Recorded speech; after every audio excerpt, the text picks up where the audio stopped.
Good day. I'm Theodore Roosevelt, 26th President of the United States. And here I want to introduce you to a special time with some special people. You know, where I'm at now, I kind of take a look at America, kind of watch over it since I left office, see how we Americans are getting along. And I'm not the only one. I'd like to introduce to you and to each other Americans who were special for their time, who did something above and beyond the call of ordinary citizenry, and as such should be remembered for who they were and what they did. And I'm talking about gathering, and they were grateful or nice enough to do so. Gentlemen, I've been wanting to put together for a long time and ask questions of myself and just kind of talk and share things. And that, of course, is His Excellency, General George Washington, our first president, Thomas Jefferson, a writer with no equal, perhaps except one, and that would be Mr. Abraham Lincoln. And they have agreed to join me today and just kind of visit with one another. So, gentlemen, if I may, General Washington, you know Mr. Jefferson, of course, and introduce you to Mr. Lincoln, Mr. Washington, Mr. Jefferson. So with that, we'll just kind of talk about what's on our minds, if you don't mind. So you have seniority, sir, so I would like to turn it over to you. Well, thank you so much. I appreciate you inviting me here. I may be the senior, but wisdom is present in you three gentlemen. So I look forward to joining this conversation and learning from you. And if I may start off with a question. Of course, President Jefferson, your Declaration of Independence. I, of course, wasn't there for that. I was up in Boston. But I understood you sequestered yourself and then just over a short period of time came up with this seminal document, our Declaration of Independence. What was it like being up in that second floor of that room, and what was it, inspiration? What was, how did you put that together? First of all, I would thank this gentleman for gathering all of us, President Washington. I must admit, this feels as if I'm in a dream. I'm not certain exactly how this is all operating. As to your question, I was asked by Mr. Adams particularly to draw the document. I retreated to my rooms, as you said, and then my task was not to come up with new principles that have never been said before, but to express them in a way that made the most sense for the American tone and spirit of the occasion. And that is what drew me into that statement, which I have heard many times since repeated, that all men are created equal. And I hope that the future of our country will be based upon that premier principle. May I ask, who said Mr. Lincoln? I know this is a bit past your time, President Washington. Mr. Levi Lincoln of Massachusetts, are you related? He was my Attorney General. Are you related to Mr. Levi Lincoln? Levi Lincoln. Well, I'll have to confess, I know very little of my family. Now, when I was finally elected, of course, long after you gentlemen had passed from the contemporary scene, a good number of people after my election began corresponding with me and saying, well, we have Lincolns in my family, and some of them had similar names, and they would ask if we were related. I don't know much about my family. I do know that my parents were born in Virginia, and that I had a grandparent born in Virginia as well, and then a great-grandparent that came from Pennsylvania. And that's as much as I know. And that was from my father's side, on the Lincoln side. Of my mother's side, I know almost nothing. And I think she knew almost nothing as well. And Mr. Roosevelt, where is your home, sir? I take it it's a Dutch name? Well, Roosevelt means field of roses in the Dutch language. And if you say, where's my home? Well, quite honestly, all of the United States is my home. But where I live with my wife and children, Oyster Bay, New York, although we originally lived in Manhattan on 57th Street for one. I was born on 20th Street, and I have lived out into the Dakotas, which is a part of the magnificent and wonderful Louisiana Purchase, which you brought about. I hope you've been trying to keep an eye on that part of the United States and how it's grown. I did, if I may divert just a second. You were talking about family, and that got me thinking of my own family. We had a great time in the White House. This may come as a surprise to you gentlemen. But The White House, what? Oh, I'm not certain what that means. you know it as the Executive Mansion. I understand. But I was sitting in the Executive Mansion, and there was a piece of paper, and I said, the White House would be a good title for this. And by golly, that's what I put down. And ever since then, it's, as far as I know, unless they've changed it since then, it's now the White House. And well, we had a wonderful time. You never got to experience even the Executive Mansion, did you? No. My presidency was spent in New York and in Philadelphia. The land was chosen for development of the Capitol and other buildings, and I was present for the laying of the cornerstone of the Capitol building, but as far as the other buildings, that's all after my time. I can make one comment, sir. I did have the opportunity to live in the Executive Mansion. Yes. And I received much criticism. I remember one of the correspondents said there was no purpose in having a mansion of that size, as it could hold two emperors, Dalai Lama and the Pope, and he saw it a waste of money. Yes.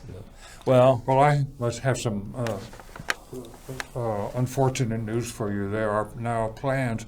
When we moved in, it had fallen into terrible disrepair.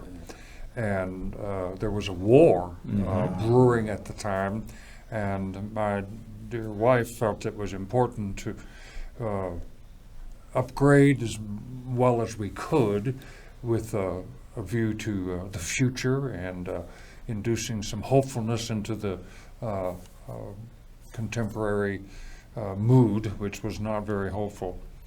But there's already land purchased to build a new executive mansion, and I was told that I would be the last administration to live in that building. Now, is that what happened? Since you have no.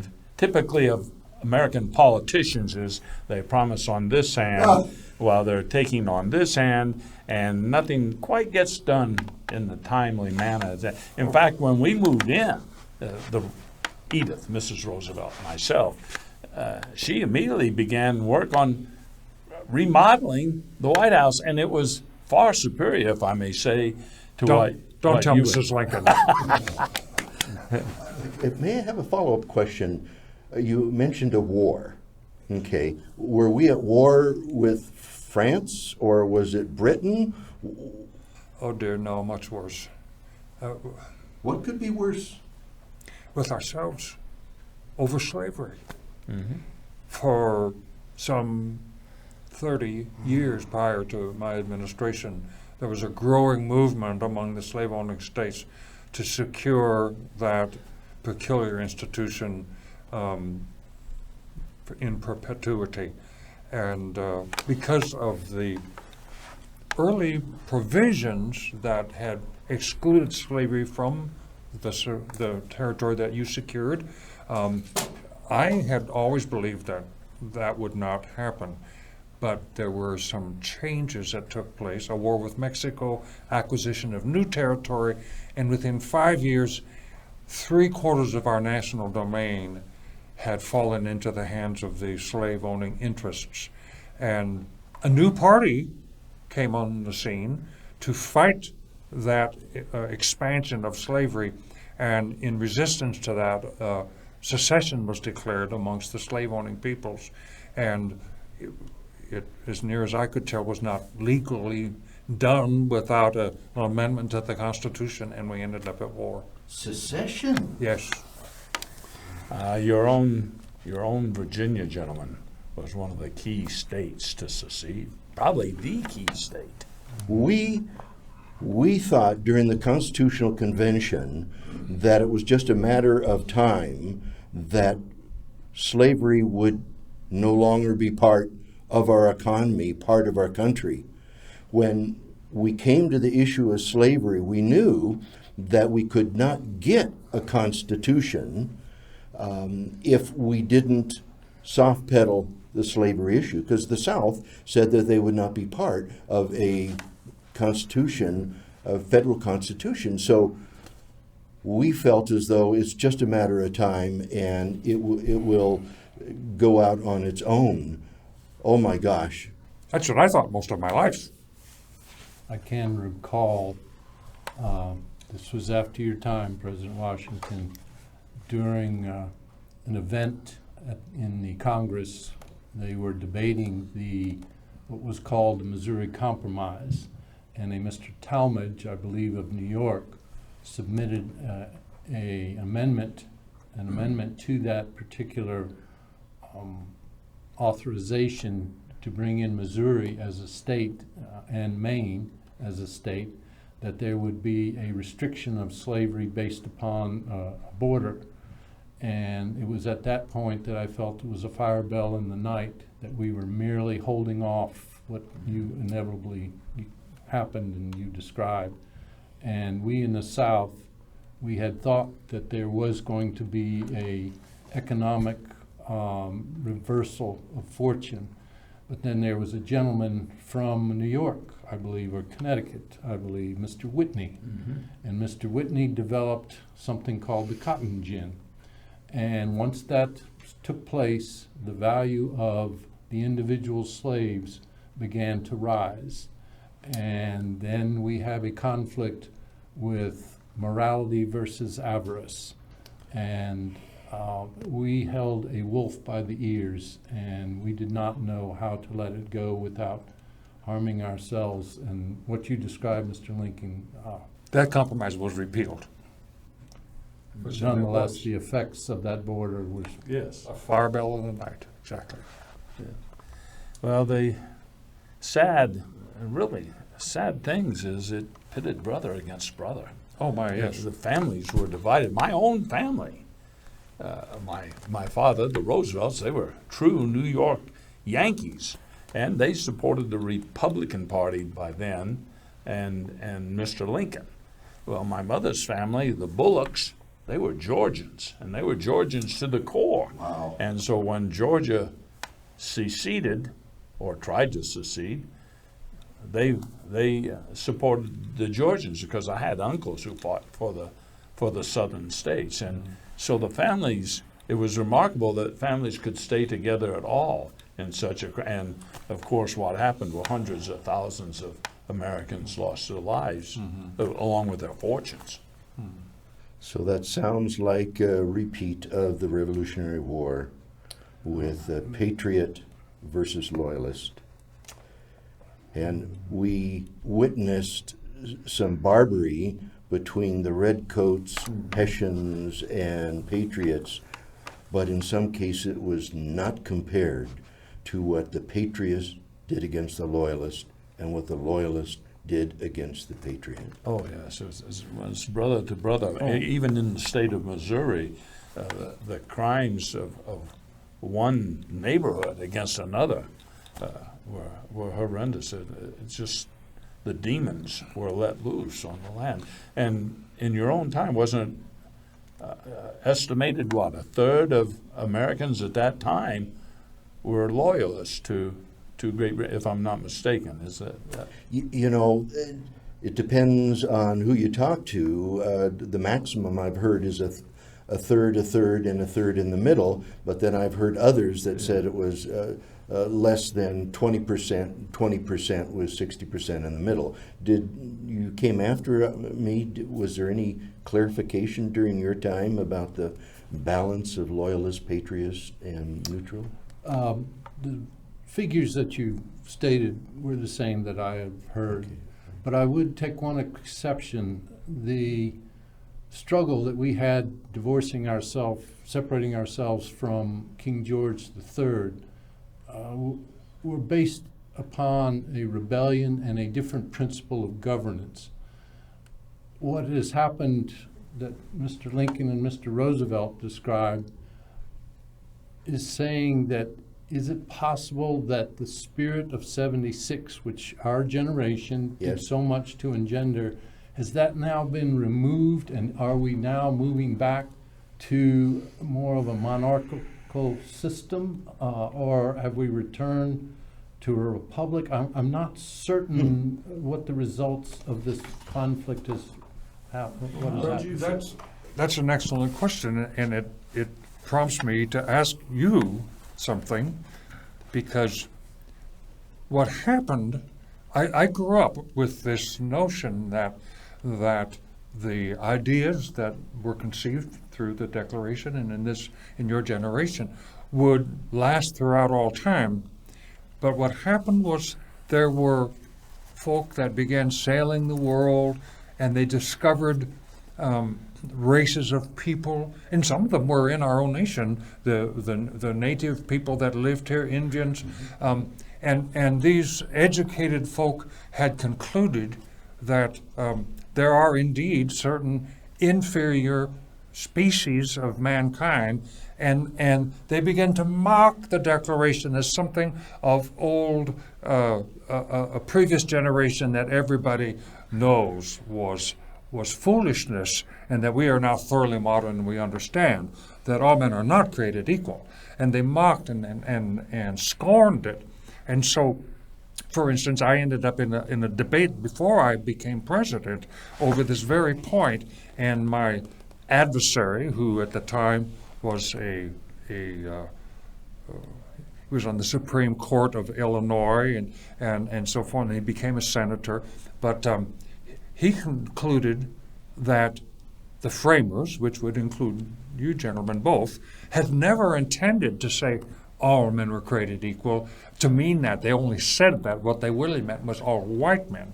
And I was burdened with the job of trying to figure out, through research and study of older documents in libraries, if indeed that could have been true, that what you really meant was to conceive a nation only for white men, but not for all. And my conclusion was that that was not true, and that was the point of my argument.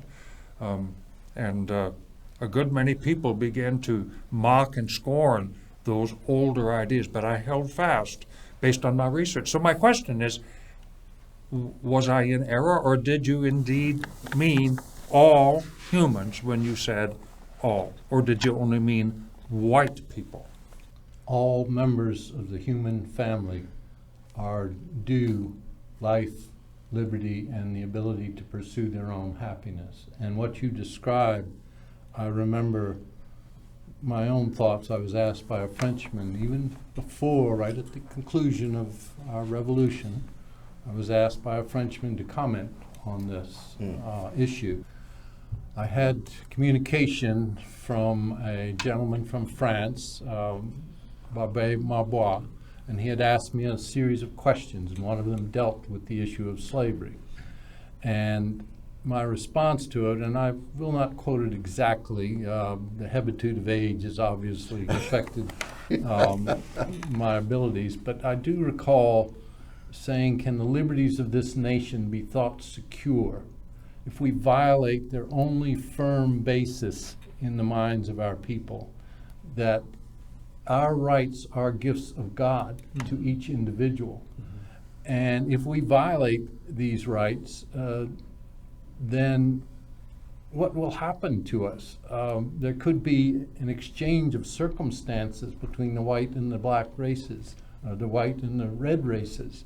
There could be a reversal of fortune, perhaps by supernatural interference.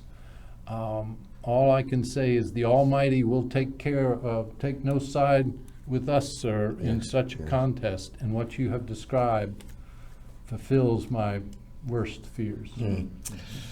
I think one of the things I find it remarkable about the Declaration, and that's what it is. It's a declaration. It's no God-given law or even a law by an elected body of the Republic. It's a declaration, a statement.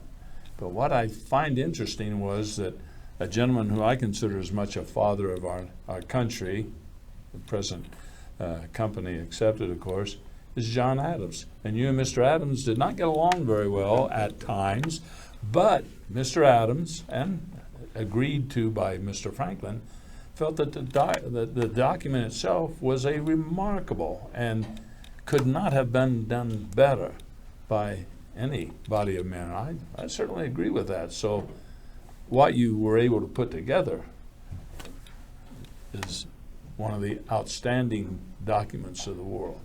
Well, I appreciate your encomium, sir, and I will tell you, however, that while I did write the whole document, it was edited Yeah. by the Second Continental Congress, and I acknowledge that they too contributed. Yes. If I may follow up on your question, Mr. Lincoln, my personal experience and contribution to those early documents, Declaration of Independence, Constitution, and my stand on slavery. I was born into Virginia society on a tobacco plantation. I wanted nothing more than to be a plantation owner, and we raised tobacco. Initially, indentured servants helped, but when the demand from Europe was so great for tobacco, we went and had slavery. It was a continuation of centuries of slavery. Right. However, my opinions changed over time, and I think the Revolutionary War was much of a factor as any. It was serving alongside many blacks that were in the trenches with the other soldiers.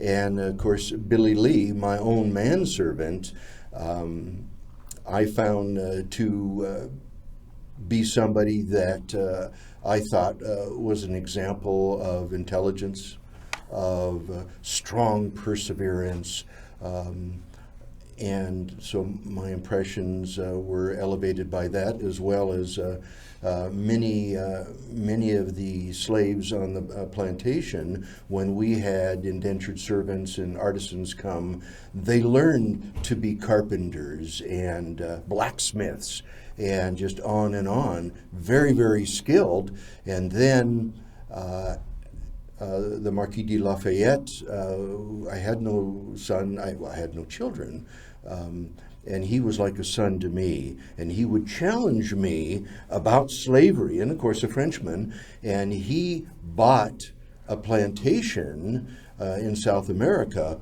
for the express purpose of freeing them and allowing them to run their own plantation. Those were inspiring. And so after or toward the end and after the Revolutionary War, I sought to begin to release the slaves, to manumit them. Virginia law at the time posed some amount of problems, not only to me, but many other Virginia slave owners. And some of them were able to free and manumit early on when the law changed, but then the law changed back, and so we have this changing legal system, and especially as the President of the United States, do I violate law when I'm sworn to uphold the law? So it was a difficult situation. Plus the other, when I married Martha, I had about 100 110 slaves. She had about 200 slaves, and she brought it to the marriage. And so as my views were changing and I wanted to free my slaves, I couldn't free her slaves. Hers were dower slaves, and she was only holding them in trust for her legacy, her children. So they had intermarried. If I freed some of my slaves and they had married the dower slaves, they had 12 months to leave the state. If they didn't leave the state because of the family connections, they could be recaptured and enslaved again. Yes. But if they leave, they're separated. Right. But if the dower families pursued them, then that's a violation of law.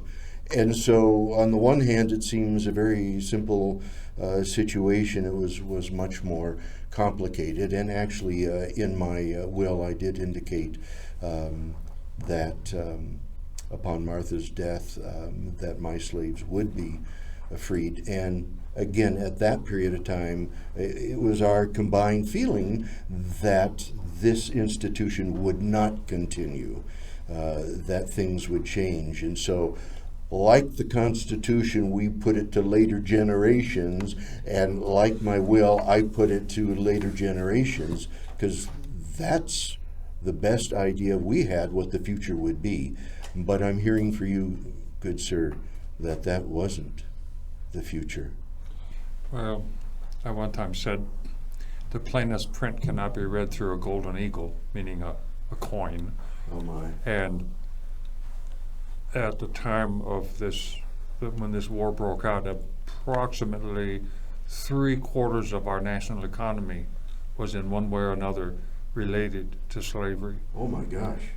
I was from Illinois, and about that same percentage of our banks closed upon my election, because they had loaned money to Southern planters, and because the Southern planters had decided to secede with their state, they were not obligated to repay these loans, so the banks had no capital. Our financial system was in absolute disarray as well, because of another president who had destroyed the national bank, but that's another question. No. Well, if I may, the original question that I started out with Oh, that's right. is, which I don't mind the avenue we Yeah. have gone down. That's Yes. perfectly all right, an enjoyable conversation.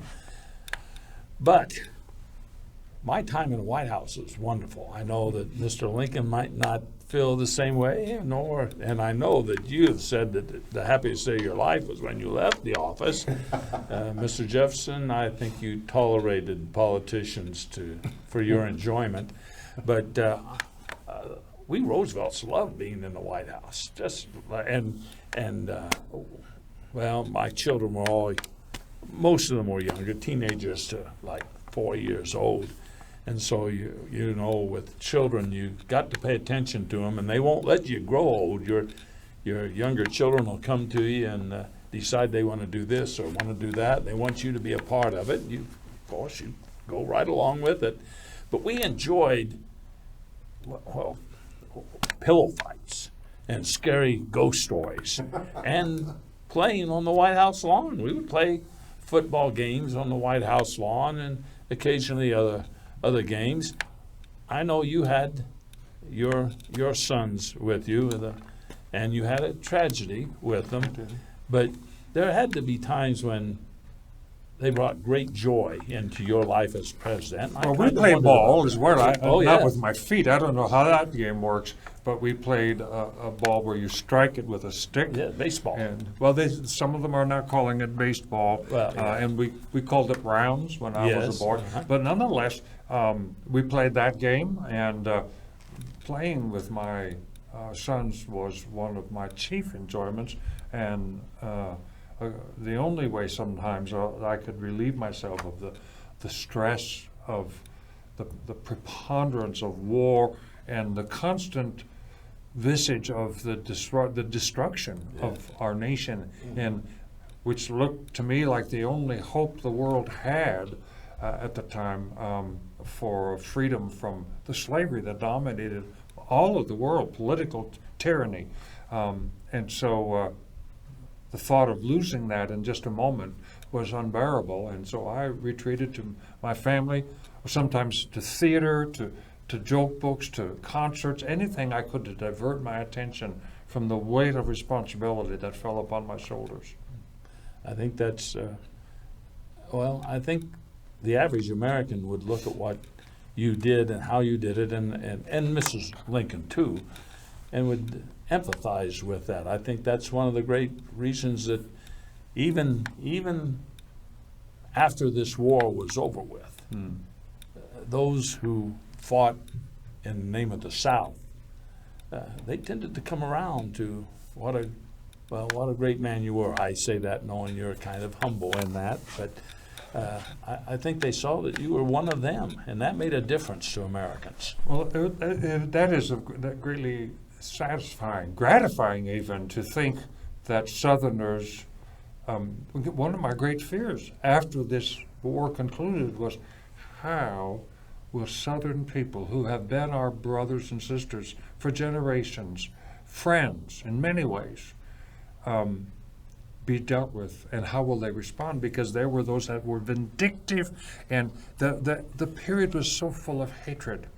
And so could we let them up easy, as I used to say, and risk some of the old guard returning and then subjugating the freed people? Or must we, on the other side of this discussion, must we hold Southerners under some sort of military rule interminably and cease to be even a free nation because we could not trust them to do what you said actually happened? So it is gratifying to know that Southerners began to at least respond to what I did in a favorable way.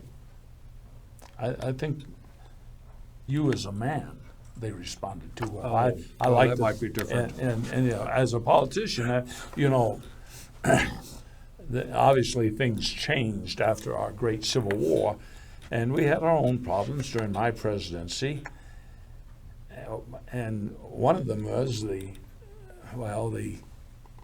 advancement, the growth, the influence of political parties, which you warned against. And so we had to go out as presidents. We had to go out, modern presidents, go out and seek votes by the people. We had to go out. You sought votes, sir? Absolutely. And I know this was something that would be a shock to you, but the strength of the political system in our states was such that if you wanted to be president, and every man who ran wanted to be president. Excuse me, I know I did. You ran? We Yes, stood we ran. for election. We ran. In 1901, I gave 23,000 speeches. Oh, Oh my goodness. I think I'd rather be assassinated again than to even consider such a thing. Well, I have been fortunate because talking has been one of my strong points. Obviously. I do have a story here, General Washington. You will appreciate this one. I was a young man in Albemarle County, and my father had been Justice of the Peace. And I was asked by several to stand for what was then the House of Burgesses. And before a revolution, we were an English colony. And I recall I did not have the wherewithal to provide all of the treats for the people all the freeholders who would come. And one of the older men bragged that he would certainly accomplish his goal of going to Williamsburg because he had 7 Wethers and 30 casks of English strong beer to dispense. As it turned out, I won and he did not. well, And that, I hate to, I have to apologize. My math is not very strong. It was 2,300 speeches in a 2-month period. that's still. That's still. Yes, I Edith take back used what I to said say, then too. Theodore, what have you done with the money I give you? She, as president, she would give me money each day to spend, and she would normally give me $20, which is quite a bit, of course. And at the end of the day, I still could figure out what I did with that $20. So, Well, the 23,000 seemed like a disproportionate number because two of our largest cities, Philadelphia and New York, had a population about that when I was in the Revolutionary War. I have another question. Since we, President Jefferson and I, are from that founding generation in which we put together a democratic republic, and I do realize that you were at France during the Constitutional Convention, but you still had your influence, especially with the Declaration of Independence. How's it going? How's a democratic republic going? You, through a period of time of, you're saying, a civil war, and then you afterwards. And so how did we fare through the war? How did we fare during your administration? Well, our population was so severely divided and so filled with acrimony and downright hatred that to mend the wounds that had been inflicted seemed nigh unto impossible to me near the end.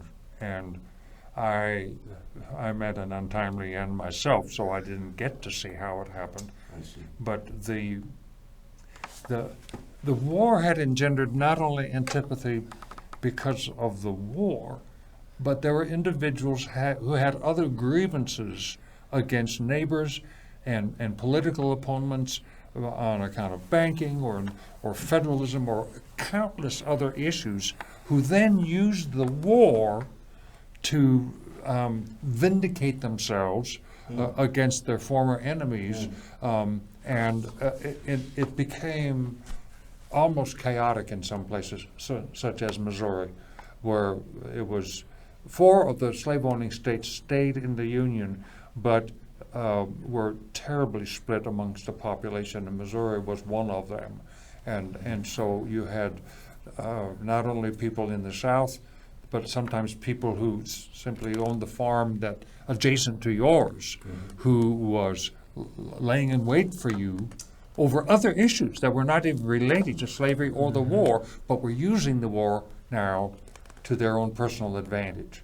So, and they came sometimes to Washington and fought in front of me. After a while, I just had no time to solve their arguments and just let them fight it out on their own. So it was very distressing at times. But that is not the end of it, obviously. no. So Well, hopefully you have better news for us. Well, both yes and no. By the time I took office in September of 1901, the United States was about 100 million people. 100? 100 million people. I know that. Which was out to you. It was 4 million when we were alive. About 30 when I was. Well, one of the grand things about our country is that the rest of the world could see who we were and where we hoped to go. And they wanted to be a part of that. They were tired of the old arguments, the old classes that were set up. They were tired of not being able to dream about a better life and then to reach out and do that. They wanted to be in a place where a man could pull himself up by his own bootstraps and he would be rewarded for his own efforts. Right. And we were the country that could offer that. There were other countries that are on the way. I mean, Canada became a nice home for immigrants, immigration. And of course, there was Australia out in the Pacific. And by that time, not only had we grown that number, we had to, because this country stretched from the East Coast to the Pacific coast, from the Atlantic to the Pacific. My goodness. And not only The that, Spanish territories. yes, we annexed. We didn't annex. We brought Texas in. She had won her independence from Mexico, and so we brought Texas in as a southern state. And then we had the territories of Arizona, New Mexico, came in. California was already a state by 1850, as you know. There was a California regiment, I believe, in the Civil War. Oregon was a state by then. And then we had the Great Plains, or where the nomadic Indian tribes happened to be. The nation expanded. We were 45 states when I led the first United 40, my goodness. 45 states. When We ended up 36. well, that's right. There were two added during the war. And how do you govern such a state? And not only did the nation itself grow, and this is one of the things that I'm proud about, is the Americans saw a need for us to expand our influence to territories such as the islands of Hawaii. I'm not sure how familiar you are with those Pacific islands. Out in the Pacific, the Cook Islands. Oh, yes, Captain Cook. very good. Oh, Thank yeah. you, sir. How did you And- pronounce that? Hawaiian. Oh, well, they called it Oahe when I was in office. I think you're thinking of the land of. Oahe. Hawaii. And I corresponded with the king, Kamehameha, or Very Kamahama. well, yes. But nonetheless, we called it Oahe. But I don't mean to we had interrupt. annexed those islands, and we had taken over the control of the Philippine Islands, way over toward Japan, and Cuba, Puerto Rico. I mean, the world had expanded, and we had been a part of that world. Oh, that which is I'm good glad news. See, when our war was going on, for. Yeah. the Europeans, from what I understood from one of my secretaries on my cabinet, was very well appraised of world events, Mr. Seward, and he said the kings of Europe were dreadfully concerned that the American system might catch hold in the rest of the world. And so during this war, while we were occupied trying to reassemble our union, 3 European powers sailed over. There had been an election in Mexico, and a man named Benito Juarez was elected and wanted Mexico to become like the United States, free and open. And he threw the Europeans out. And they were in arms. They came over and threw him out of office. He was a refugee in his own country during our war, pleaded for help from us. We couldn't give it to him. And for all the world, I thought that the Europeans were now going to reinstate the divine right of kings. And so you're saying that our influence has actually grown. Oh, That's yeah, amazing. absolutely. Yeah, we were a nation, young and vital. We had great dreams when you gentlemen were in. We were sane during your time. And we've only expanded on that to the point where we became a world power. We Americans had something to say, and by golly, it would do well of Europe to pay attention to us. That is It encouraging. reminds me of a story. I recall coming back from France, and I would get asked questions as I was a minister plenipotentiary, first under Jay. In any case, I would go to the various activities, and many people said, "Did you meet the kings? Did you meet the earls and dukes?" And I said, in all honesty, there are very few among that class who would be elected a vestryman at any one of our churches. Well, he's not wrong. I went to the funeral of Edward the Seventh, I believe. I get all those numbers of those kings mixed up.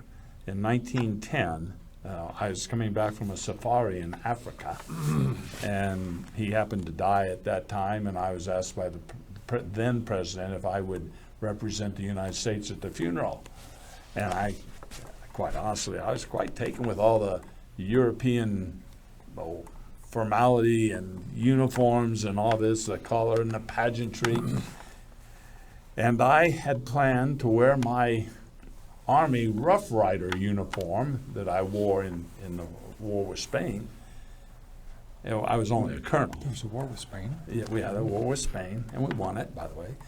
But Edith, Mrs. Roosevelt, she said, "No, Theodore, you're going to wear a tuxedo and top hat," which is the clothing of the day, formal clothing of the day. She said, "You're not going to wear that ragged old uniform." But I was kind of proud of it. That's what an American soldier would look like amongst all those kings and queens and such. But that was one of the few disappointments I had as president.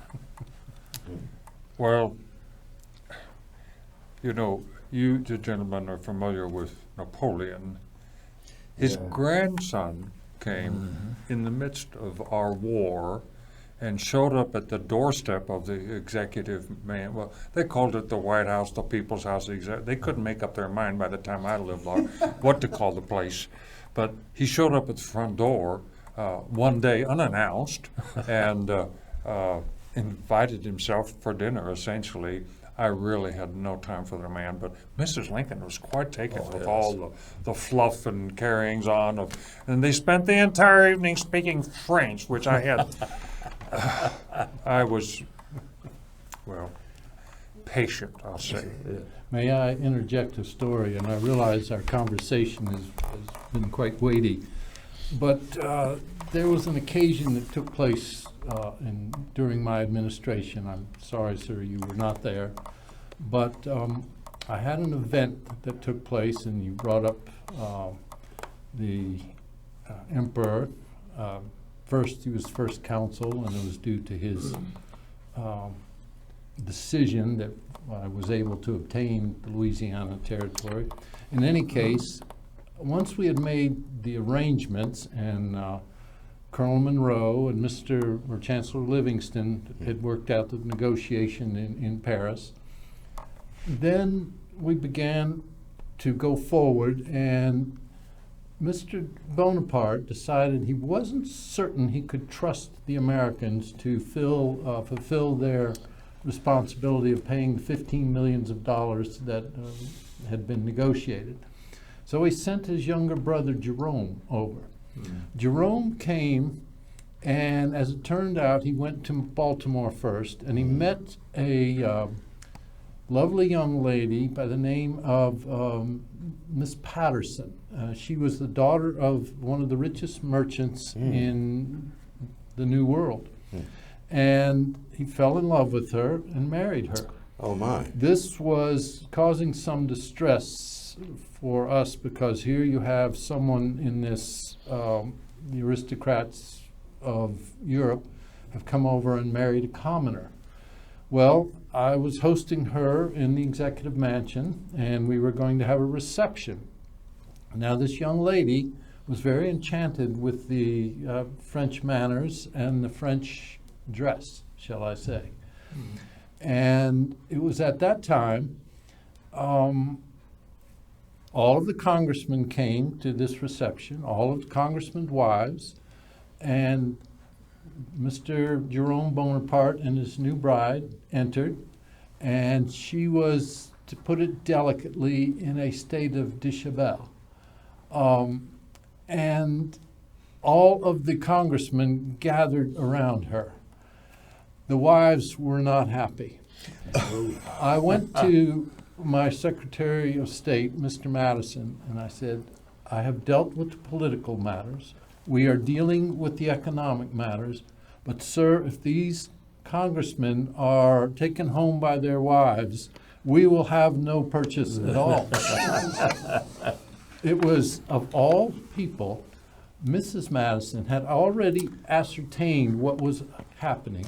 She went over to the young lady, wrapped a shawl around her, and escorted her and introduced her to each congressman and his wife. Now, while that did not please each lady, it did allow their husbands to approve for the purchase. But at Wisdom. least she was covered up during the introductions. Wisdom. My goodness. You seemed surprised when I mentioned the war with Spain. Yes. Well, that was under Mr. McKinley's administration, and it wasn't really much of a war. We We won the first battle, we won the last battle, and we won every battle in between. Oh. But the Secretary of State was a gentleman you know quite well, Mr. John Hay. Oh, my goodness. He advanced. From Pike County. He advanced very well since he I expect was your so, having secretary. been a farmer when I Yeah. knew him. And he's the one who kind of gave it its identifying title, if you will. He called it the Splendid Little War. And he was quite right, and that set us on the course to an imperial nature for the nation at the time. But he introduced my father to you, and I don't expect you to remember Theodore Roosevelt Sr., but he also introduced my father to Mrs. Lincoln, and Mrs. Lincoln had asked my father to accompany her on several shopping trips because my father was well versed in the fashions of the time. Well, Mrs. Lincoln had any number of people who would be willing to go with her on shopping trips. But you know, it's an interesting thing, this idea of the stratified society and the people of import and social standing. When I was elected, I came from a very poor background, and people were incensed, including apparently the King of Spain, which made me think of your comments. And according to Mr. Seward, because we were in a civil war, he said that was the logical outcome of a society that allowed the dregs of civilization to ascend to heights to which they had no business going. Yes.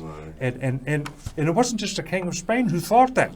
It was a good many of educated, well-heeled Americans Yes. who thought I had absolutely no business being elected, that it was only a better class of people that should be involved in governing. Yes. But the premise of the country has always been that anyone can arise and ascend through all of that paraphernalia to the highest of heights.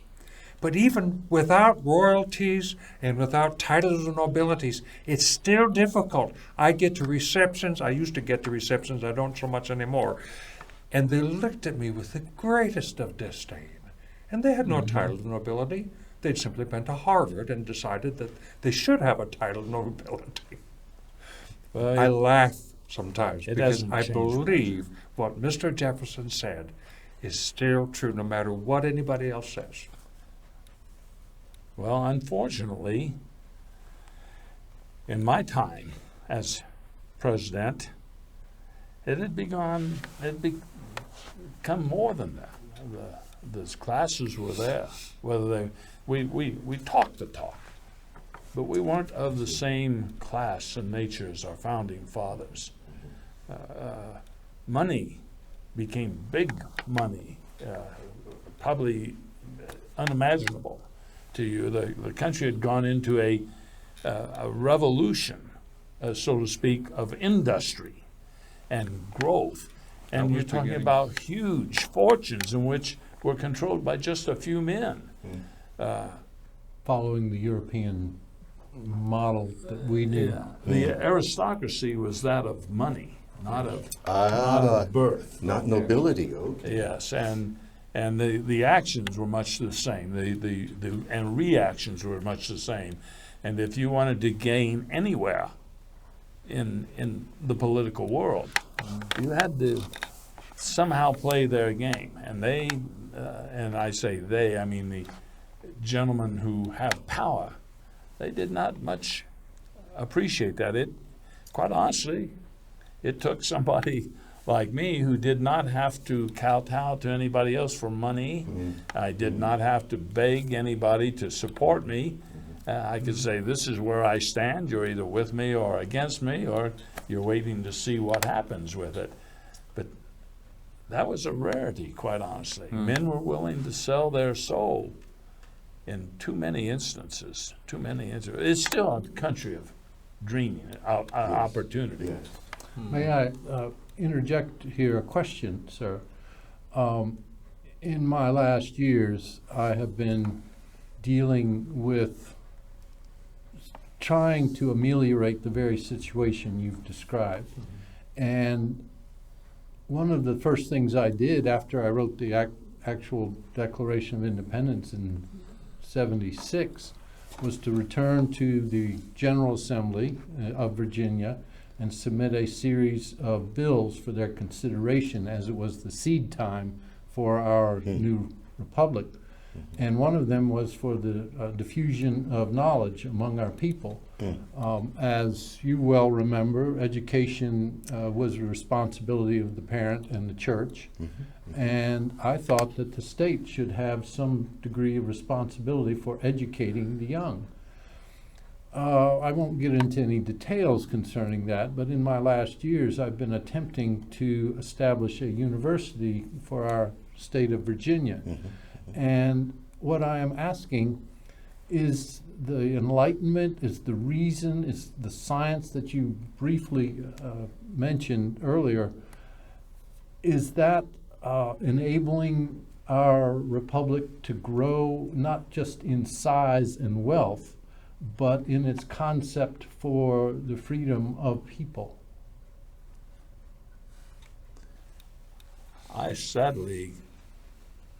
I'm optimistic as an American. I've always been this way, and I shall probably always be that way. But I've also been pragmatic on most things. And I sadly think that we are not the equal of our founding fathers when we talk about and act upon issues of personal freedom, duty, loyalty to our country. The fight, I had some fights with men of power, and men who felt it was their God-given right to own a factory or a mine or any of the modern devices that we have. They felt this, and yet they grew up under the Declaration. They grew up under our Constitution. But they did not grow up, I believe, with a sense of duty to the nation. I believe you served, sir, because you felt mainly it was your duty, not because you wanted something to accrue from it other than the stability of the nation under you. And I likewise with you, Mr. Jefferson, certainly with you, Mr. Lincoln. But we tend to not always act as we talk. And yet, coming off the Declaration of Independence, unalienable rights, created equal rights, life, liberty, pursuit of happiness, the foundational ideals, concepts, that was in our hearts. It just has taken us time to move those through the Constitution and into our lives. And the framers of the Constitution, and of course I was the president of the Constitutional Convention, I just oversaw that. Adams and Madison and Hamilton and Livingston and Wilson and many others, they're the shakers and movers of putting that Constitution together. I got to have some input afterwards, but brilliant minds of taking these concepts, setting up a brand new form of government, never tried before in the history of mankind. A little bit of republic, a little bit of democracy, but we had no precedent. We were doing something. We, the people, we really meant it. We, the people, in order to form a more perfect union, we said this is what we wanted to do through this document. But when it was all said and done, we also, and when we signed that and we're ready to put it out for the states to ratify, and debate and then ratify, the opinion of the men there was this is a governing document, but if the virtue of the people ever faltered, the document would fail, and the form of government that the document supported, a democratic republic, would fail. So what did we mean by virtue? It comes right down to what you said, President Roosevelt. Once we, the people, focused more on our own interests, on our own wealth, on our own power, than serving the country. And serving not only like all of us here have, and not only voting, but making sure the representatives that you voted for were there to serve the country.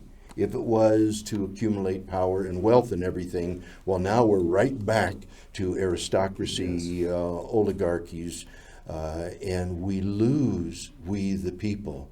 So, to instill virtue in the people, that they love the country more than they love their own interests, their own pastimes, their own recreations, focusing on the very vehicle that has made this country. And you talked about the opportunities and everything available in the early 1900s, and I am rejoicing that what was created has gone that far, even through what you've described as a terrible war. That spirit, that sense of virtue still there. Oh my. And I think we hope that that virtue will continue to where we, the American people, put the value of our country over our individual wants and needs. And let us decide that we are very fortunate to have this conversation. Well, gentlemen, this has been a delightful time. I am glad that we were able to get together, and I hope we can do this again, at the convenience of everybody. I know we all have duties and obligations to attend to, and so with that, I propose that, we toast our country as we close this particular meeting and hopefully get together again in the future. So, Mr. Washington, you have seniority, of course. all right. I too have enjoyed this and seeing our country in perspective, what our hopes were, how they played out, realizing there's been difficulties, but have worked our way through it and are continuing what we had envisioned. So I toast the future for our nation. I toast the people that catch the vision of what we have not only started, but has sustained. And they, through character, through virtue, will do what's necessary to serve the country. And so my toast would be to the country.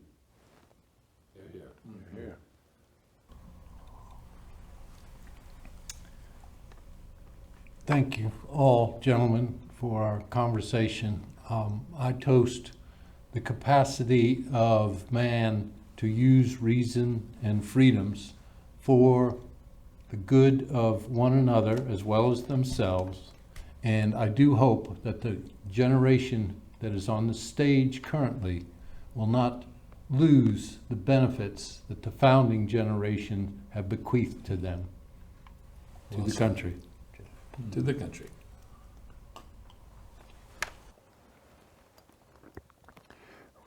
Well, I don't know that I could add anything to what has just been stated, but I have seen such extreme acrimony. I think I'm put in mind of something I said before I took office, and that was, we are not enemies, but friends. We must not become enemies. And small as well as great issues can turn men and women against one another unless we obtain the grace of forgiveness and commonality.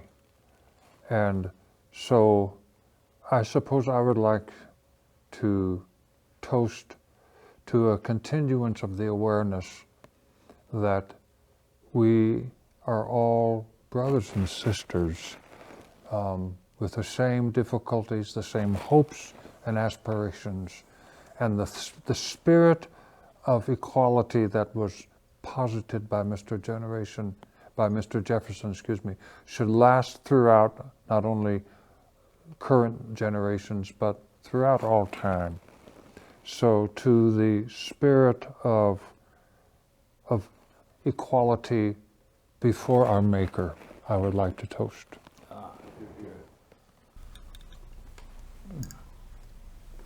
I am profoundly grateful that our God and our fellow Americans have sought and found it pleasant and pleasing and right that each one of us has had the opportunity to sit in the office of the President of the United States. And I hope we have fulfilled our responsibility and obligation to them, and we've done it well enough that someday in the future, perhaps Americans unknown to us shall say, these four gentlemen did a pretty good job, and be recognized for it. So with that, I say, God bless America for love of country. There we go. God bless. Here, here.